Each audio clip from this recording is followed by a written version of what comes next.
Oh, hi there. Ollie Anderson here. You're listening to Creative Status. This is a podcast about using the creative process to improve your life. Ideally, becoming more real in the process. More real means that you're more connected to your true values, your true intentions, something intangible that you can give yourself to that's going to allow you to transcend your ideas about yourself. That all sounds marvelous. But anyway, today's interview is with Christy Freddo. She is a coach who helps people to focus on their mindsets, and she specializes in helping people to reinvent themselves. This is a conversation coming up about that exact topic in relation to realness and all the things we like to talk about over here, the creative process, reinvention. We talk about how when we go on these journeys of reinvention, some of the ideas we might have at the start of the journey end up being totally different to the ones that we finish up with. There's loads of amazing insight in here. The energy is really good. Sure, you're going to get some value out of this. Christy, thank you so much for your time. Everybody else, thanks for listening. If you want to have a conversation with me, you can go to ollieanderson.co.uk/talk. If this podcast helps you, please leave a review. I'm going to shut up. Here's the interview. Thanks a bunch. Boom. Oh, hi there, Christy. Thank you so much for joining me on this episode of Creative Status. We are going to be talking about the underlying process that takes place when we reinvent ourselves. That's kind of your specialty. Before we get into it, do you feel like introducing yourself, telling people what you're all about, how you ended up working in this area anyway, and also what you want to get out of this conversation?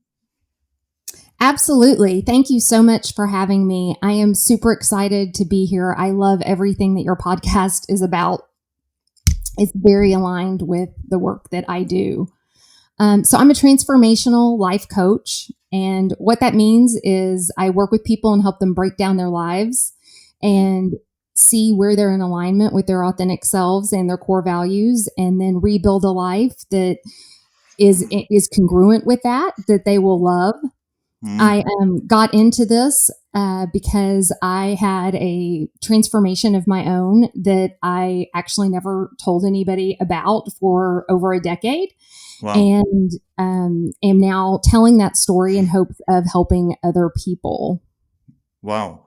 That sounds very intriguing. So maybe we can talk about that a little bit.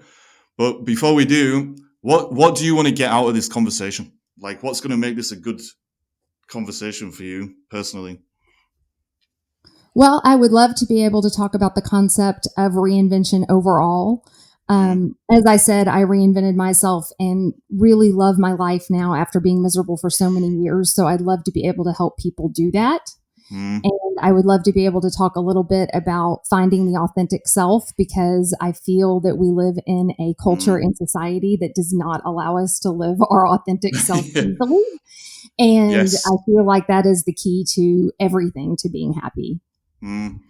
Okay. Well, I think you're definitely in the right place. Let's get right into it then. So this whole idea of reinvention, I think a lot of us go through stages in our lives, especially if we're miserable or things don't feel like they're as real as they could be, to use one of my favorite words.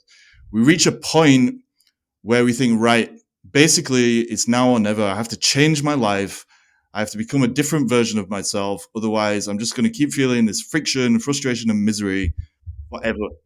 So before we get onto the actual reinvention process, I guess, how do people reach that point, do you think, where they think that a reinvention is necessary in the first place? Well, some people hit rock bottom and it's an easy decision, right? You know that you have to do something else. For other people, I think it's a nagging feeling that you're not as happy as you could be. Something's just not right. For other people, I think it's maybe one area of your life is making you a little bit miserable and you want to change that. So I think it probably looks different for everyone. But if you're listening to this podcast, then you probably know you want to do something a little bit different. So do you think, even though there's these different reasons for wanting to reinvent yourself and change your life, the underlying structure is the same in all of those cases when you boil it down to the basics? And if so, what is the underlying structure, I guess, of the reinvention process as a whole? If that's not too massive a question.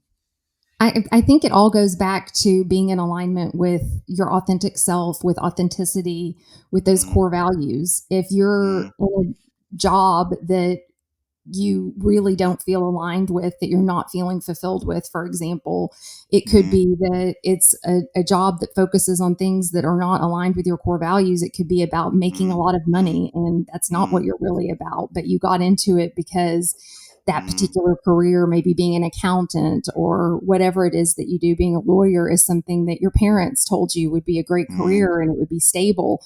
And now mm. you're in this career and you're thinking, I don't feel fulfilled, but I make a Yeah. ton of money. Mm, And I believe that asking yourself questions like, if every mm, job paid the same, what would I be doing? mm, Helps you realize if you're in the right situation. So I do think the mm. underlying situation is always that you're not really living Yeah. your authentic self. Yeah. And Yeah. if you're wondering what your authentic self, who is my authentic self, you usually have to go pretty far back into your childhood or your Mm, young adulthood and think about what were things that made me happy then? What did I want to do mm, then? mm. Like that's totally how I see things as well. Like everything I do in my coaching practice is basically about that. We're either making unreal choices, which lead to us being miserable, or we make real choices, which allow us to feel good as much as possible. Like obviously, bad things are still going to happen. Something seems to happen in most people's lives where they don't realize how much power of choice they have over their own lives. And to go back to your example, some people, for whatever reason, they stop believing in themselves or they don't even know what their true values and intentions are. And they end up on a path where they're just kind of blindly following what society is telling them to do. And it's that whole classic thing, go to university or whatever, get a 9 to 5 job, have kids, blah, blah, drop dead. And because they haven't thought about the intricacies of that, what that looks like, then they end up choosing a way of getting the things we all need, like a family and everything. They choose a way to go about supporting their family, let's say, that's unreal to them. And that's where they feel this nagging feeling you're talking about, the void inside themselves, which I think is the real self screaming from the unconscious to try and be brought back to the surface. And part of reinventing ourselves is just about realizing that, okay, instead of making these unreal choices, if we do the kind of inner work you're talking about, figure out our values and everything, then we can start making real choices that are aligned with something that's actually true about us. And so the reinvention process ultimately, it seems, is about shifting into a different reality, basically, even though I think, let's not go down that road, but shifting into a different version of our lives that is a reflection of real choices. Is there something there in the way that you see all this? Absolutely. And I think when you are in alignment or you're on the right track to being in alignment with your true self because Mm, everything will start aligning. Sorry, I'm using that word a lot, but it's the key word, right? But everything, you're in alignment, the universe aligns with you. Things start to become easier going in that direction. There is a magnetic pull toward what that thing is that you should be doing, that you really want to be doing, that will lead you in the right direction. So you really have to pay attention to your intuition and really follow that. I mean, it's almost like lead with your heart, follow with your heart, not necessarily with your head. Your head can guide you to some interesting places sometimes if you don't let it balance out with that magnetic energy, with that mm, intuition. mm, mm. When people are making these unreal choices that I'm talking about, which is just going against their true self or their realness, ultimately what they're doing is they're trying to force life through unreal ideas and an unreal identity that they've picked up to kind of feel safe, or it starts out as safety, but it normally turns to complacency. But when they shift into the way of being that you're talking about, where we're starting to be aligned, we're no longer forcing things. One of the things I've noticed with my clients and in my own life is when we're making real choices, part of that is realizing that we can't choose everything. And there are certain real things about us like certain creative urges, certain values, certain goals and intentions, and blah, blah, blah. There are certain things that are so real that we have no choice but to go with them, to follow them where they're going to lead us to. And the reason I say we have no choice is because with reality, ultimately, you can't choose what is real. You can just choose to work with it or to try and go against it, to resist it or to distort your view of it with the ego stuff that we all have. But when you start choosing to trust and go with those things that are real, your true values and intentions, blah, blah, blah, blah, blah, that's when things kind of start working out, like without you really doing anything, if you know what I mean. And it's because what's inside you is kind of supported for whatever reason by what's outside of you as well. I know I'm ranting and raving because I'm getting excited, but does that make sense to you? Like ultimately, when you are aligned, the barrier between the inner and outer world is paper thin, basically, if there even is a barrier. But you can only get there by choosing to go with it, if that makes sense. Absolutely. When your authentic self, your thoughts and your actions are all in alignment and you're moving forward, that's inspired action. And when you have inspired action, the universe helps reorganize things in a way that helps you get where you're trying to go. Yeah. So is reinvention, in a real sense, about getting to the place where you, first of all, you know what the inspired actions you need to take are, but also you can trust the process of taking them? And if so, two questions for you, because I'm talking too much. Sorry. One, how do we know what inspired action actually is versus just action for the sake of doing things? And two, how do we trust the process? Because a lot of the time I've noticed inspired actions are going to seem way bigger than what we think we're capable of when the impetus to do them first arises, or the inspiration. I think inspired action can be any movement in the direction that you're being pulled, as long as your authentic self, your thoughts are all in alignment. So I don't know if it always has to be a huge action at first. I think it can be small steps. And if you're trusting the process, as you mentioned, if you can just trust you will be led, then you can get comfortable with a little bit of, for lack of a better word, limbo as you're getting from point A to point B. I think that it's when you focus on the how too much. How are you going to get from where you are today to where you want to go, that you mess it up. You self-sabotage a little bit. I think you just need to focus on where you're going and taking those steps and trusting the process and trusting you'll be led, and you will get there. Now, that's not to say that there aren't strategies to taking those small actions. In my life, I mean, I practice with affirmations and meditation and manifesting and a lot of other things, and I suggest those things to my clients. But ultimately, you have to have movement. You have to have movement in the right direction and not focus as much on the how. So, if you want to change careers, it's not, you can really self-sabotage yourself by thinking, but then what if I don't make enough money? And how will I pay my bills? And how will I go back to school? And how will I do all of these things, instead of just focusing on that's what I'm going to do. And today I'm going to research different programs for what I want to do. And every day just having those actions, because the how will overwhelm you and it will come into play as long as you have that inspired action. Yeah. Like that's the key thing, I think. Like the how, it's not totally up to us, is it? Because ultimately nothing is. Like if we think, okay, I want to do a certain thing, so I want to get a new career or whatever. I'm going to put a strategy in place to do this. So I've got the plan, the how. As I start moving forward, the plan is never actually what happens, because it's that old saying, the map is not the territory. And so it gets to the point where we have to learn to move forward, exactly like you're saying, and to let go of the map, whilst paradoxically still kind of holding onto the map, but constantly redrawing things on it or updating it as we move forward. And you eventually get to the point where you realize you just have to let go. And I think that's where most people kind of trip up, because they go into these journeys. And I suppose, this is the process of reinvention that we're still talking about ultimately.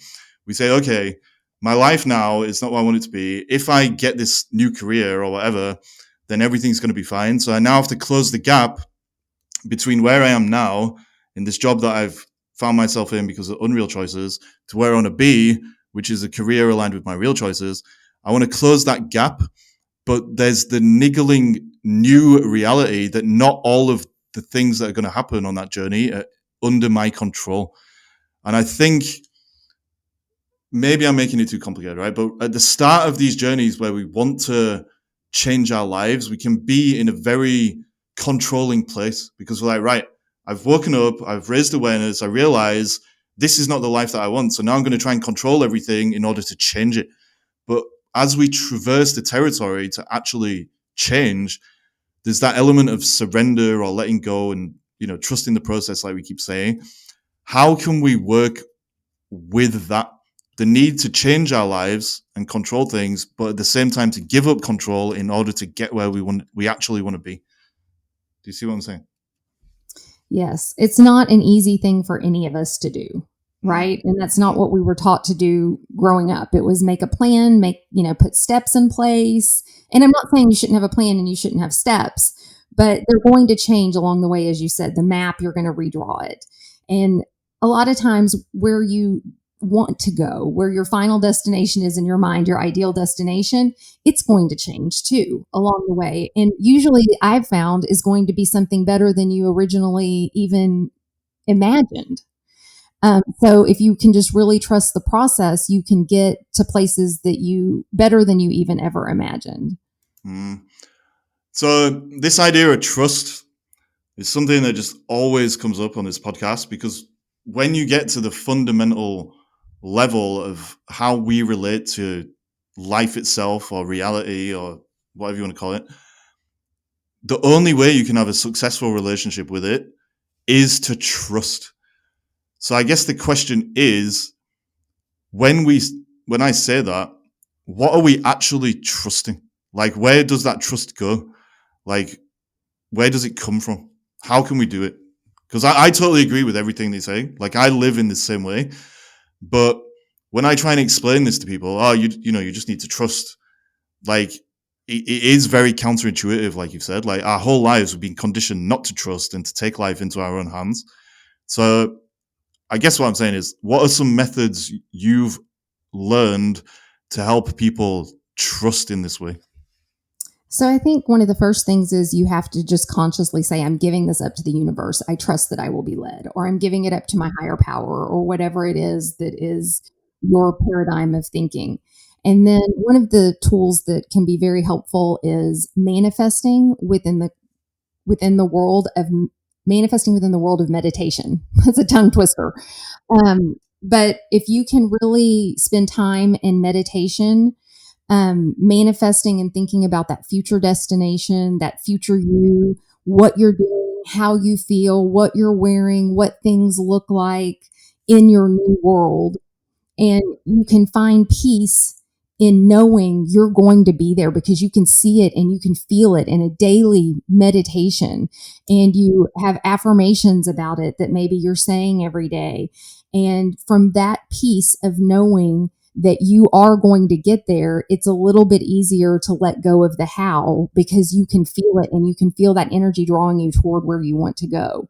And that makes it a little easier to give up the day-to-day how-to power and just know that as long as you're taking actions each day, that the universe will guide you in what those actions are. Yeah.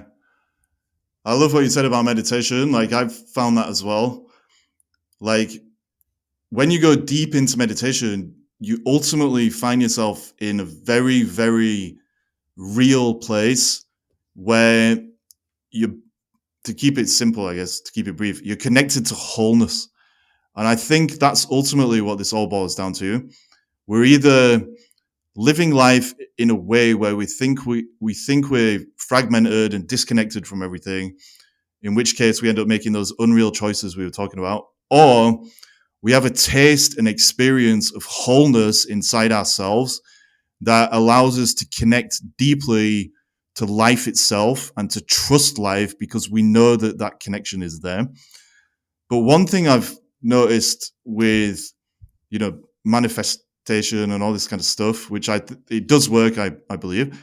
One thing I've found is it only works if the things you're trying to bring into your life are connected to that wholeness as well. So, for example, I think a lot of the time when people are at the start of these transformational journeys we're talking about, they've been making these unreal choices because they basically identify with an unreal version of themselves for emotional reasons and social conditioning. When they're in that early stage, they might learn about the law of attraction or something, and they'll say to themselves, right, I need to close my eyes and meditate and try and manifest a new Lamborghini or something, because this Lamborghini is going to basically fill the void inside me and it's going to, solve all my problems basically. But because they're only trying to bring that into their lives to fill a void that doesn't exist in the first place, it's actually completely unreal and it has no connection to wholeness in any way, shape, or form. And so they probably won't be able to get that because they're not chasing it for the right reasons, i.e. the real reasons. And so then, because they never get it, they lose faith in life and these natural laws like the law of attraction and everything because they've gone about it in the wrong way. And I think that's why before we get to that stage where we're trying to like manifest the life we want and blah, blah, blah, we have to do the inner work. We have to look at our ego, raise awareness. We have to integrate the shadow, accept ourselves, accept life, how it works, blah, blah, blah. And then we have a solid foundation to truly be connected to life and then to actually try and bring things into our lives that are truly meant for us, not just what we think we deserve or we think is meant for us to fill the void, like I was saying, the things that are actually on our path. So I guess all I want to know is like, what do you think about like that whole idea? Oh, I absolutely agree. I don't think that manifesting is going to work if it's not in alignment with who you are at the core. I think the Lamborghini example was a great example. So I worked in corporate America for many years and I was so miserable by the end. And I realized that part of it was I was out of alignment. It was a job where it was very glamorous. I traveled internationally. I made a lot of money. And I was so miserable in that job because those weren't the things that I really wanted in life. Like I've realized at this point in my life, all I really want and all I've ever wanted since I was a child is the opportunity to be myself and not have to edit myself. And in that job, because it was corporate America, you had to dress a certain way, act a certain way, do things a certain way. And I don't want to edit myself. I want to be free. And when you are allowed to be free, it changes the way that you feel completely every day when you wake up, because you don't have to force yourself into a box or force yourself into a suit if you're not a suit wearing kind of person, which I'm not.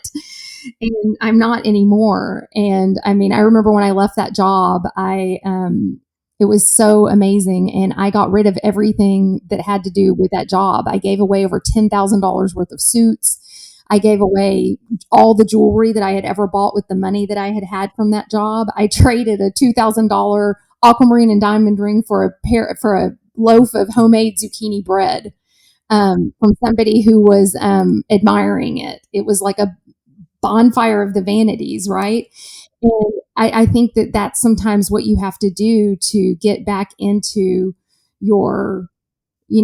back into who you are, because you can get so far off track and you're so miserable. And sometimes it's not necessarily like the company that you're working for, it's that you're completely out of alignment. Yeah.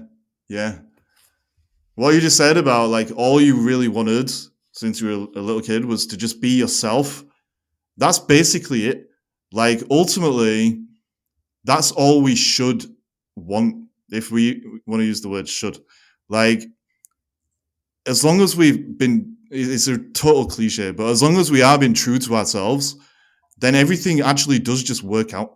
And it sounds so simple. And like, if people are in the early stages of these journeys, these transformations, they're probably rolling their eyes thinking, oh my God, yeah, just be yourself. But it actually is true, because when you put yourself on that path, you realize that your ideas about yourself are not who you are. You can transcend those ideas, and then you can start living in this way that you're talking about, where you're aligned.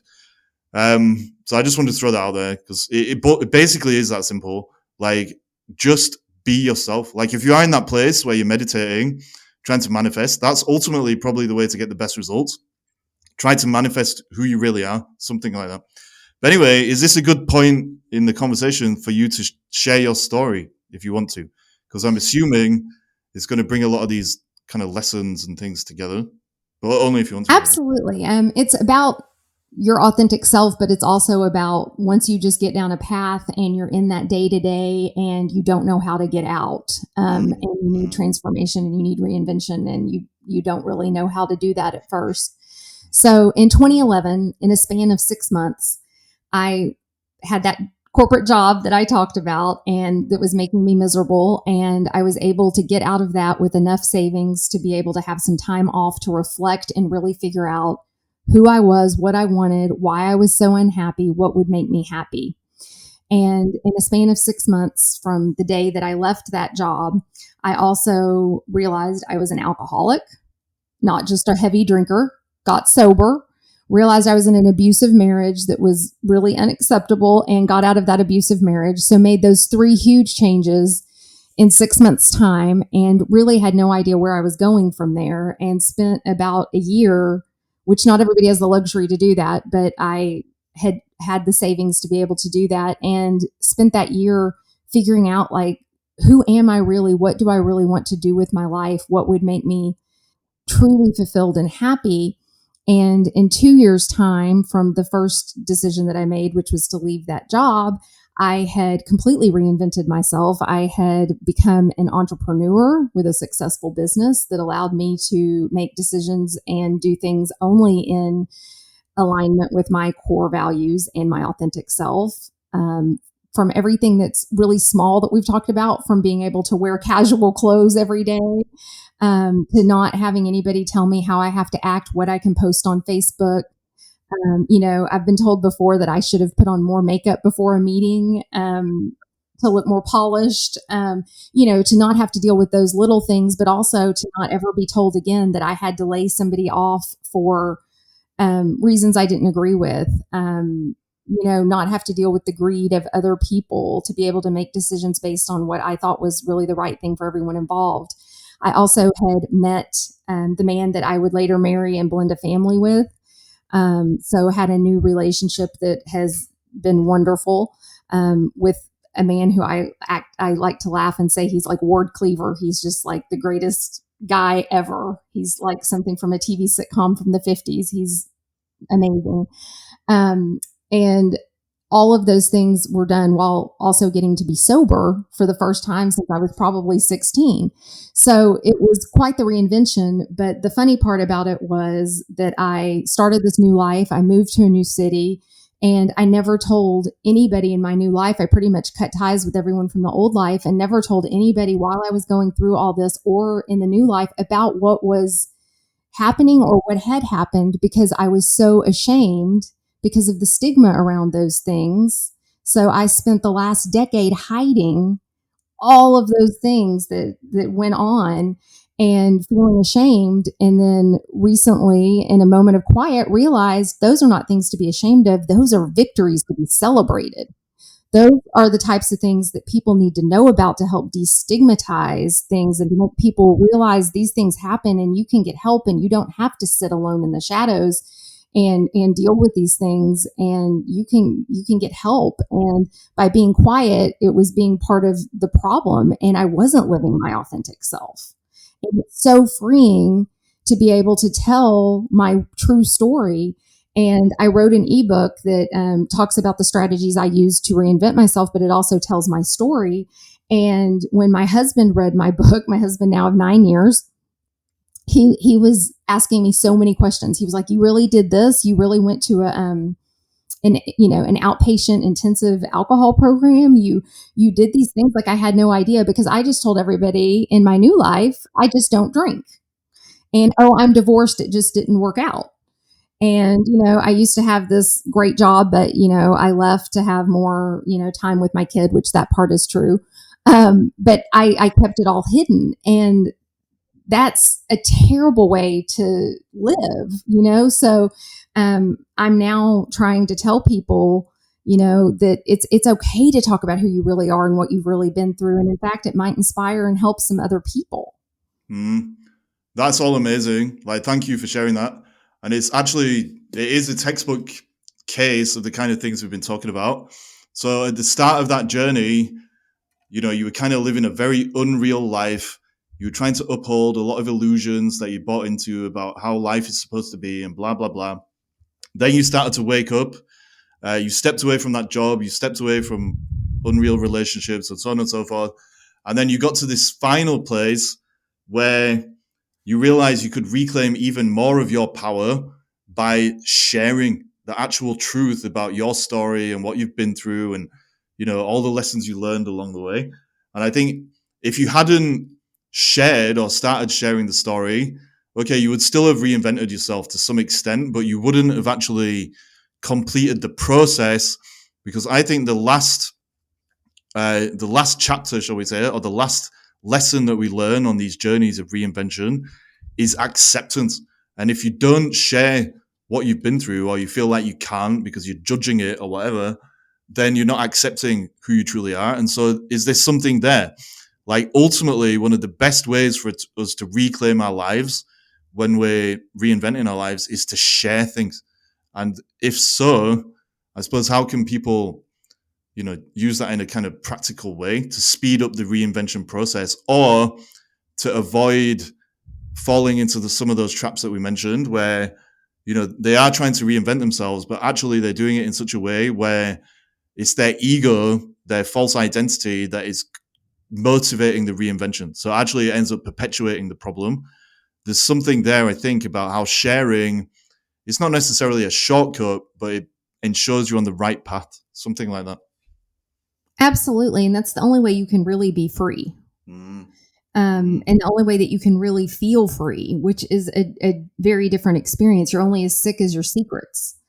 And it's funny because, putting it all out there is, of course, scary because you're vulnerable, and society does not accept a lot of these things. And actually, so I own a spa in Dallas, a successful spa, in addition to my coaching business. And I decided to cross promote the businesses on my social media and my email list and whatnot, to say essentially the spa is also offering services to help you inside. We're not just about, we're inside and out, helping you feel your best. And in that, I told my story in 2 sentences of, this is what I've been through, and this is why I want to help people. And the head of my marketing agency called me and said essentially that I had destroyed my brand by doing that people wanted to see me as a strong, successful woman. They did not care about my baggage, that I should not have aired my dirty laundry, that it was so horrible that people might think that I had been hacked. So that's the attitude that people have, right? That your life, your true, authentic life, is something that needs to be hidden. And that's in 2023. And I thought we'd come a lot farther than that with authenticity and whatnot. So the next day I woke up and I severed my contract with that company because we're not in alignment on where I am. I want to be my authentic self. I want to help other people. I want other people to be able to be authentic. And if they can't get that, they can't represent my marketing for either business. Yeah.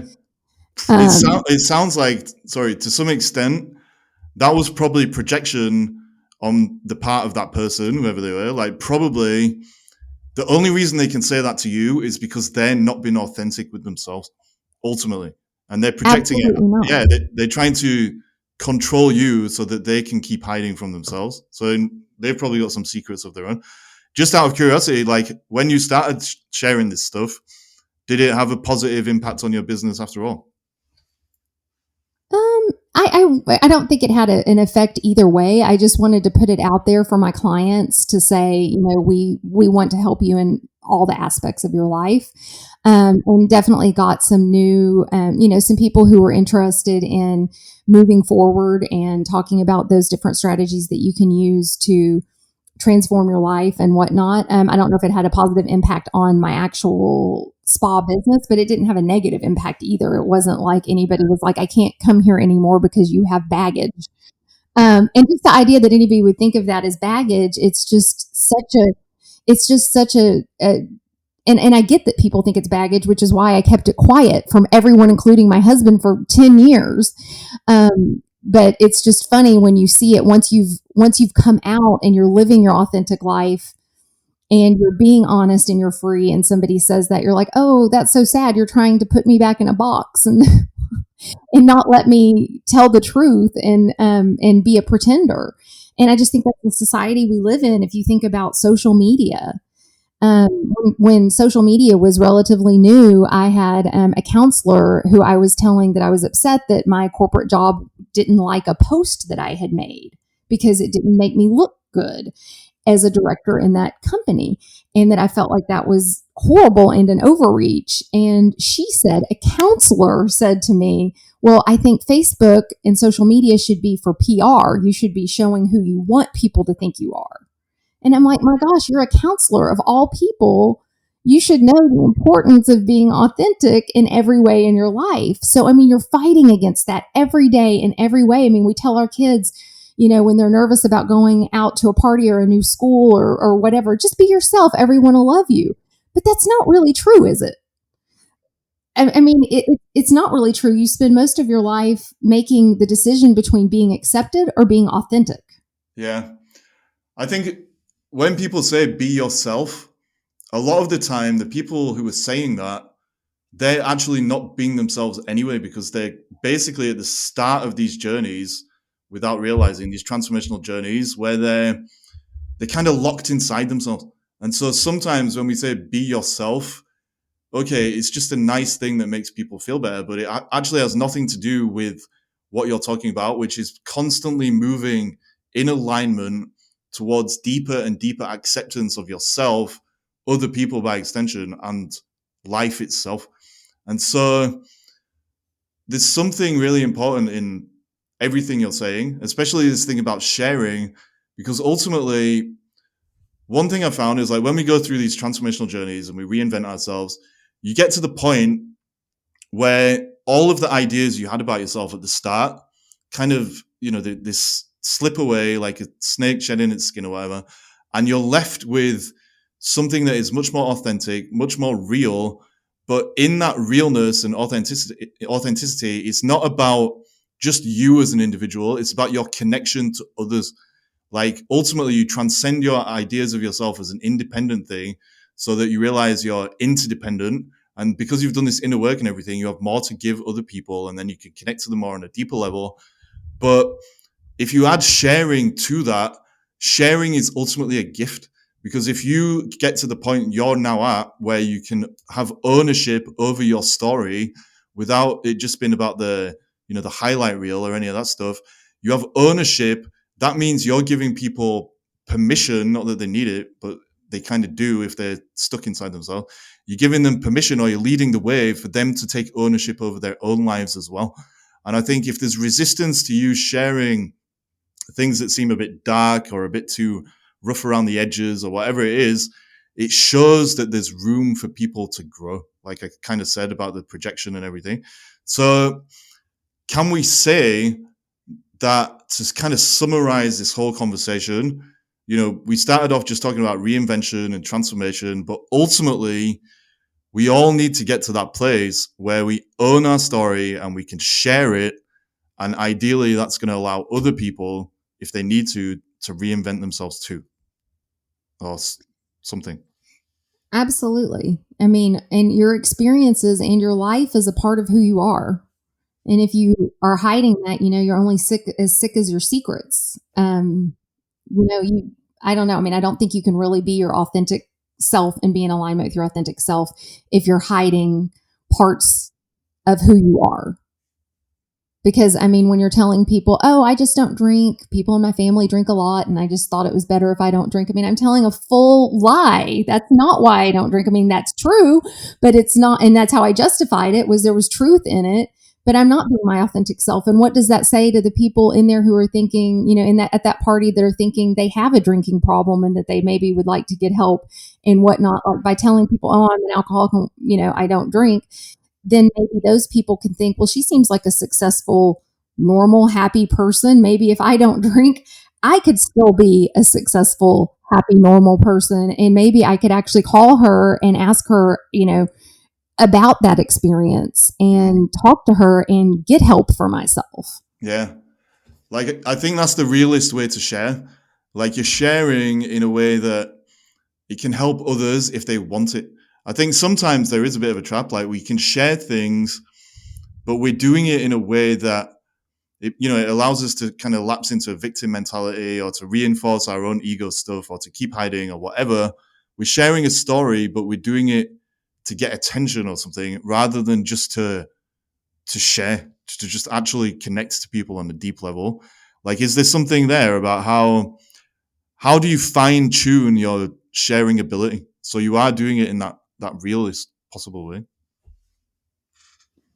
Well, I think it's, just by being honest, and then that allows the people you're talking to be honest, and then you can create a different kind of relationship with people, stronger, elevated, highest self relationships, which feel a lot different than relationships where, even with your good friends or your best friends, you're pretending. I mean, that's our society right now, is we're all the great pretenders.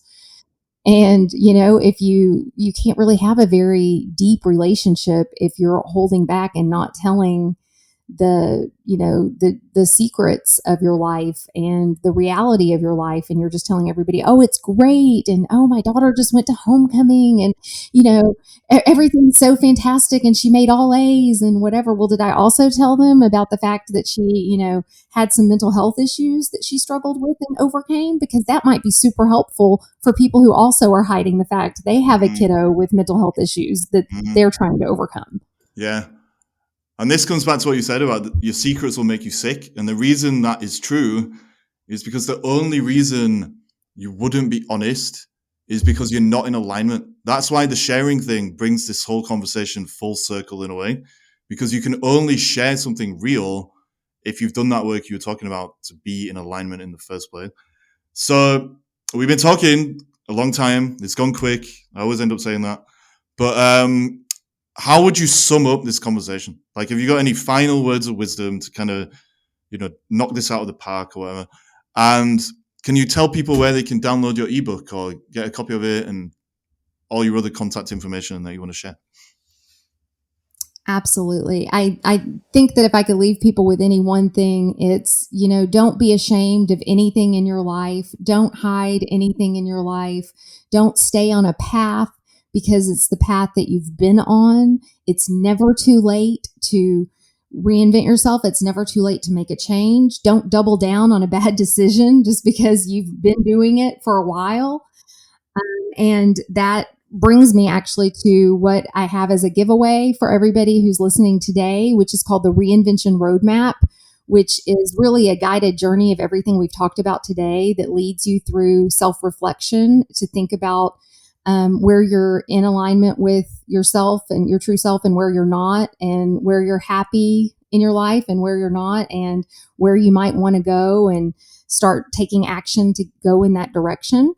You can get that at bestlifemindset.com. I know that'll be in the notes for the podcast. So you can also find us on Facebook and Instagram for tips, Best Life Mindset. And my email is also included in the podcast notes, and I'm always happy to answer any questions, or if somebody wants to shoot me any kind of trouble, I'm happy to help troubleshoot it. Awesome. So I'll share all that stuff, like you said. Ultimately, I think what we've been saying is reinventing yourself is actually letting go of the unreal self, or the unreal version of ourselves, so we can find acceptance, be aligned, and then just live an amazing life. So I think everything you've shared is so important, and just thank you for your time. This has been awesome. Thank you so much. This has been a great conversation. I got a lot out of listening to you and your insights. So thank you. Thank you again.